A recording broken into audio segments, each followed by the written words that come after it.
Hello everyone, welcome back to my channel Kushal ગૃહિણી।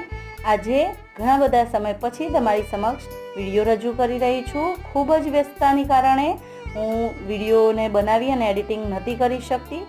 અત્યારે બનાસકાંઠામાં સરસ મજાની ઠંડીની શરૂઆત થઈ ગઈ છે। અત્યારે ગુલાબી ઠંડી પડી રહી છે અને થોડીક તબિયત પણ નરમ લાગે છે, એટલે આજે મેં મસાલા ખીચડી બનાવી છે, જેને આપણે વઘારેલી ખીચડી પણ કહીએ છીએ। સાથે મેં ડબકા કઢી બનાવી છે, જેને પકોડા કઢી પણ કહેવાય છે। સાથે છે સરસ મજાના શિમલા મરચાં, જેને મેં ચણાના લોટથી વઘાર્યા છે, અને મગની દાળનો શેકેલો પાપડ।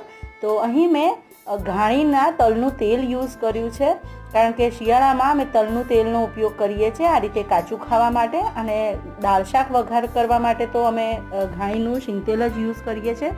શિયાળામાં તો ચોક્કસથી ચોખ્ખું ઘી અને તલના તેલનો ઉપયોગ ભોજનમાં કરવો જ જોઈએ। તો તમને મારો વિડીયો કેવો લાગ્યો ચોક્કસથી જણાવજો।